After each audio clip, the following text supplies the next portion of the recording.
đắng ra dấu gì lâu nàng ngây nắng cả lộn thì ô cả lộn thì hết thêm nắng bố này chín cả lẽ tan gôn có mà hàn cô tiếng cứu trên ô cả lộn thì gôn không cả gì nín lắm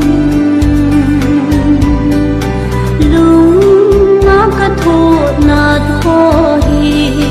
gôn không cả lẽ linh lăng nên câu bị dân lại dòng đắng ra dấu gì lâu nàng ngây nắng cả lộn thì ô cả lộn thì hết thêm năm bố này xin cả lẽ tan gôn có mà hàn cô tiếng cứu trên chúng cho là nụ gồn mèo nằm mô tiếng lê lung ngõ na đi mây lâu in nằm lại vì băng mà hình dầu bối gật tin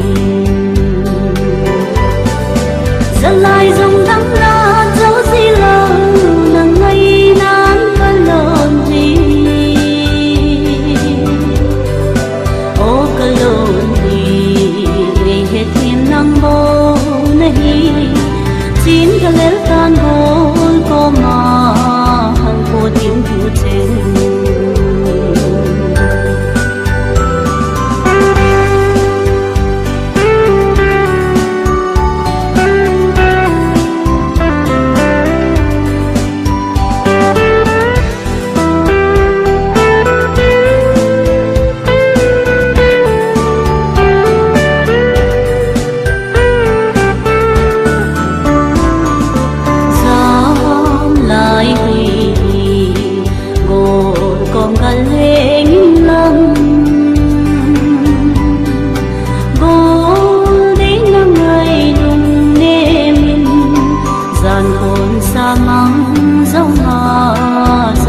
bối gật tin